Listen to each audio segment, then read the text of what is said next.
असोत, ईश्वरी अवतार असोत, परंतु जो सामाजिक आणि धार्मिक एकात्मतेतून जो संदेश एक दिला जात असतो तो आत्मोद्धार प्रक्रियेचा संदेश आहे. कारण भौतिकतेतून आपल्या जीवनाला प्रापंचिक एक ऊर्ध्वगती प्राप्त होऊ शकते, परंतु जी आत्मोद्धार प्रक्रिया महाराज स्वामी श्री चक्रधर महाराजांनी किंवा एक परमेश्वरीय विचार असतो, तो विचार जोपर्यंत तुम्ही आत्मसात करणार नाही तोपर्यंत आत्मिक प्रक्रिया म्हणजे आत्मोद्धाराचं कार्य, आत्म उन्नतीचं कार्य आपल्या जीवनामध्ये होऊ शकत नाही. यासाठी या भूमीवरती संतांच्या विचाराची गरज आहे, परमेश्वराच्या आध्यात्मिक असलेल्या एक विचारधारेची गरज आहे. आणि म्हणून अनेक अनेक विचारधारा या महाराष्ट्र भूमीमध्ये नव्हे भारतभरामध्ये उदयाला आलेल्या आहेत. अनेकांनी आपापले विचार प्रतिपादन केलेले आहेत, परंतु जेव्हा माणसाच्या बुद्धीतून एखाद्याच्या विचाराची निर्मिती होत असते तो विचार कधीतरी क्षणिक असतो, कुठेतरी खंडणारा असतो. जीवाला असलेलं ज्ञान हे खंडरूपी आहे, कुठेतरी त्यामध्ये उणीव असते. परंतु जेव्हा एखाद्या शक्ती आणि सामर्थ्याने परिपूर्ण असलेलं कार्य एखाद्या ईश्वरीय अवताराच्या मुखातून, परमेश्वराच्या विचारधारेतून समाजाप्रती जेव्हा ते व्यक्त होत असते तो विचार कधीही न खंडणारा असतो, कधीही न विझणारा असतो. आणि म्हणून तुम्ही आम्ही एका गुंफणेमध्ये गुंफलेले आहोत. या भारतभूमीवरती अनेक अनेक प्रकारची विविधता आहे, पण त्या विविधतेला जेव्हा संयमितता या जीवनामध्ये आपल्याला प्राप्त होत असते, त्यासाठी कुठला तरी एक आध्यात्मिक संस्कार असतो. तो आईवडिलांकडून आपल्याकडे येतो, आपल्या पूर्वजांकडून येतो, पण त्यासाठी मूळ आहे अध्यात्म. अध्यात्मातून या संस्काराची जडणघडण आहे. आपण म्हणू की यावेळेला अनेक शास्त्रीय वैज्ञानिक अनेक प्रकार काही आपल्या पद्धतीने त्याचा तर्कवितर्क लावत असतात, पण अध्यात्माच्या पलीकडे कोणी जाऊ शकत नाही. विज्ञान हे शेवटी एक तर्कवाद असतो, त्या तर्कवादातून नवीन संशोधन निर्माण होतात, पण अध्यात्माचा जो निर्णय असतो किंवा सिद्धांत असतो तो ठाम असतो. आणि म्हणून आम्ही त्या सिद्धांताने चालणारे माणसं असतो, आणि म्हणून आम्ही आज एकमेकाप्रती बांधलेलो आहोत. आम्हाला आमच्या पूर्वजांनी मग आपल्या गृहस्थाश्रम धर्म पद्धतीमध्ये असो का संन्यास आश्रम धर्म पद्धतीमध्ये असो, धर्म हा फार महत्वाचा आहे. अर्थातच महाराज स्वामी श्री चक्रधर महाराजांची आम्ही जी विचार प्रणाली आत्मसात केलेली आहे त्या विचार प्रणालीला निवृत्तीवादाचं एक कार्य आहे. अर्थातच त्याला संन्यास प्रक्रिया असं म्हणतात. ज्या संन्यास प्रक्रियेमध्ये त्याग असतो, आणि मग तो त्याग तुम्हाला गृहस्थाश्रम धर्मामध्ये सुद्धा आहे तर संन्यास धर्मामध्ये सुद्धा आहे. परंतु वेगवेगळ्या प्रकाराने त्यागाने आपल्याला त्या एकात्मतेकडे जावं लागते.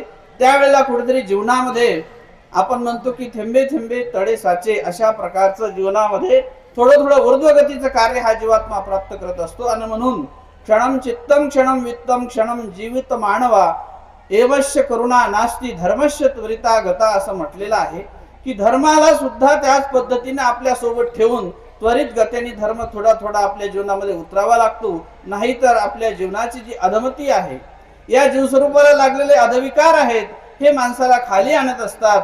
इकडे भौतिक उन्नती मात्र उत्तम प्रकारची दिसेल, परंतु आत्मिक उन्नती ही त्यासोबत साधत नाही. आणि ते साधायचे असेल त्यासाठी तुम्हाला संतांचे विचार, संत म्हणजे रजहीने, संत म्हणजे तमहीने, ज्या गोष्टीमध्ये केवळ सात्विकता असते, ज्याच्यामध्ये संसारामध्ये रमणरूप होत असताना ज्यामध्ये तामस भाव आहेत, ज्यामध्ये राजस भाव आहेत, आणि अशा त्रिगुणात्मक भावातून जर आपला एखादं कार्य उदयाला येत असेल, तो कार्यभार तुमच्यासाठी एखादी वस्तूची निर्मिती करू शकतो, एखाद्या पदार्थाची निर्मिती तुम्ही त्या ठिकाणी कराल, परंतु आत्म्यासाठी त्याचा आत्महित साधला जात नाही. आणि तो आत्महित साधणारा जो विचार असतो तोच आपल्याला धर्म देत असतो. या धर्माच्या माध्यमातून आज आम्हाला हे विचारपीठ आहे, हे ज्ञानपीठ आहे. आणि म्हणून एका ठिकाणी एका राजनगरीमध्ये राजश्रींनी ठरवलं की आज आपल्याला राज प्रदक्षिणा करायची आहे, या नगरात प्रदक्षिणा करायची आहे. आणि म्हणून राजा नगर प्रदक्षिणा निघालेले आहेत. जात असताना घडलं काय की राजा एका गल्लीतून चाललेले आहेत, आणि चालता चालताच त्या ठिकाणी एका पोपटाकडे लक्ष केलं.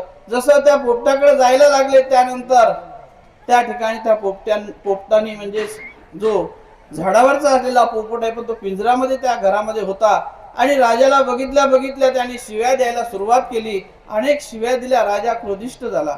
राजाला वाटलं की मी याच्या सहजतेने याच्या जवळ जायला गेलो, पण याने मला शिव्या दिल्या, आणि म्हणून पुन्हा राजा म्हणतो की आता आपण दुसरीकडे जाऊ, आणि म्हणून दुसऱ्या गल्लीत प्रदक्षिणा करायला गेले.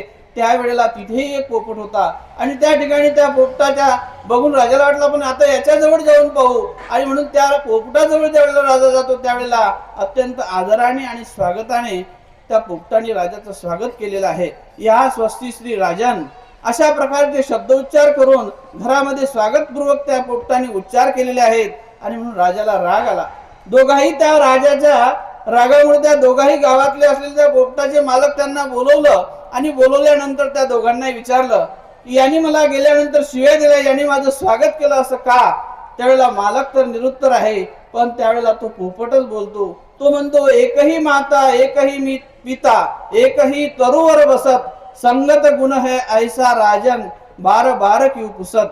ही संगत आहे, आणि संगत जेव्हा चांगली असते ती निश्चितच माणसाच्या जीवनामध्ये जो होणारा उद्रेक असतो, तो विचाराचा उद्रेक असो, आचाराचा उद्रेक असो, किंवा आपल्या भौतिक जीवनाला नष्ट करण्याचा उद्रेक असो, जर त्याच्याजवळ असा सात्विक विचार असेल तर तो मनुष्य समाजाची घडी बिघडू देत नाही, राजकारणातलीही घडी बिघडू देत नाही, आणि आध्यात्मिक क्षेत्रामध्ये सुद्धा आपली यथास्थिती कायम ठेवतो. हा विचार आम्हाला संत परंपरेचा आहे, आमच्या ईश्वरीय अवतारित्वाचा आहे, आणि ती विचाराची विचारधारा आज तागायतपर्यंत या संपूर्ण महाराष्ट्र भूमीमध्ये नव्हे भारत भूमीवरती अटकेपार गेलेला हा विचार आहे. अनेक प्रकारचे विचार असतील, परंतु त्यामध्ये सात्विकतेचा जर विचार असेल तो निश्चितच माणसाच्या जीवनाला ऊर्ध्वगती प्राप्त करून देणारा असतो. तो ऊर्ध्वगतीचा विचार प्राप्त करण्यासाठीच आज या मंदिराचे रौप्य महोत्सव 25 वर्ष आमच्या पूर्वजांनी इथे लावलेलं हे बीजारोपण आहे. अनेक वर्षापासून या ठिकाणी लागलेलं हे बीज आहे, आणि त्याचा वटवृक्ष झालेला आहे. आणि या मंदिराच्या माध्यमातून संचलन करत असताना परमपूजनीय आचार्य प्रवर श्री पिलावंसकर बाबाजी, मूर्ती छोटी आहे कीर्ती महान आहे अशा प्रकारचं त्यांचं कार्य आहे. असे असलेले आदरणीय पिलावंसकर बाबा साधे सुधे दिसणारे आहेत, परंतु समाजाचं संघटन, एकत्रितपणा आणणे, अनेकांच्या मनाला एकत्रितपणा निर्माण करणे, भगवंताच्या भक्तीचं अधिष्ठान त्याच्या हृदयात निष्पन्न करणे, आणि साधनाप्रती असलेली अत्यंत आवडी, जे परमेश्वराचे असलेले आदरणीय संत महंत साधनवंत आहेत, यांच्या प्रती आपली श्रद्धा भाव टिकून या परमार्गाची सेवा करत असताना अत्यंत नम्रता आणि सविनयता, असं म्हटलंय की विद्या विनयन शोभते. ज्ञानाला जर का त्या विनयतेची जर झालर असेल तर हे ज्ञान माणसाच्या जीवनाला ऊर्ध्व करणारं असते. ते ज्ञान, ते तत्वज्ञान, हे ईश्वराच्या असलेल्या तत्वज्ञानाची हे विशेषता आहे की ते निश्चितच आपल्या विचारांना प्रौढ करते. अशा प्रकारचं हे कार्य या संस्थेच्या माध्यमातून 25 वर्षापासून या ठिकाणी चालत आहे. आदरणीय पिलावंसकर बाबा आमच्या रणाईचेला आलेत, पुन्हा पुन्हा फोनद्वारे. त्याचप्रमाणे आमच्या पिढीचं असलेलं वंदन या ठिकाणी काल त्यांनी बोलवलं, आणि आज मला सुद्धा या ठिकाणी सन्मानित करून या अध्यक्षपदाचा हा सेवेचा भार माझ्यावर सोपवला. निश्चितच साधनदाता सर्वज्ञ श्री चक्रधर प्रभू परमेश्वर भगवंत त्या निश्चितच संपूर्ण या होणाऱ्या क्रियेचा स्वीकार करोत, अशी संपूर्ण आमच्या या संपूर्ण बिडकर परिवाराच्या वतीने बाबांसाठी देवाला प्रार्थना करतो. आणि माझ्याही पेक्षा जन्मान्य गणमान्य असलेले ज्येष्ठ श्रेष्ठ आमचे सभास्थानी विराजित आहे, या सर्व गुरुजनांना प्रणाम करून असलेले सर्वच अच्युत गोत्रीय परमेश्वर हे एक सूत्र आहे, आणि या सूत्रामध्ये आपण सर्व बांधलेले आपण सर्व मनुष्य आहोत. आणि म्हणून सर्वच, तो कोणत्याही धर्माचा पंथाचा असो, शेवटी आदर हा प्रत्येकाने प्रत्येकाचा करावा, हा संदेश प्रत्येकच जण आपला आपल्या आपल्या तत्वज्ञानातून देत असतो. आणि तो आदर एकमेकाप्रती सांभाळणं हे आपलं प्रत्येकाचं कर्तव्य आहे. आणि ही कर्तव्य निष्ठता आमच्या परमेश्वराने जोपासलेली आहे, ती आम्हालाही जोपासायची आहे, आणि तुम्ही आम्ही सर्वजण जोपासतो आहोत, म्हणून हे व्यासपीठ एकत्र येते आहे. अशा प्रकारचं कार्य आगामी काळात राजसत्तेच्या माध्यमातून होत आहे. समाजामध्ये सुद्धा ती प्रतिकारांत आहे, आणि संत लोकांनी सुद्धा त्या विचारधारेचा स्वीकार केलेला आहे. आणि म्हणून आज तुम्ही आम्ही एकत्र येत आहोत, ही फार आपल्या भारतवर्षासाठी आनंदाची असलेली गोष्ट आहे. आणि निश्चितच हा आनंद काळ आपल्यासाठी वृद्धिंगत होत राहो, ही अपेक्षा व्यक्त करून माझे विचार या ठिकाणी संपवतो. सर्वज्ञ श्री चक्रधर स्वामी. धन्यवाद बाबाजी. बाबाजींच्या विचारांचं आपण सर्वांनी टाळ्यांच्या गजरामध्ये स्वागत करूया. बाबाजींनी आपले अध्यक्षीय विचार अत्यंत मौलिक शब्दामध्ये या ठिकाणी व्यक्त केले.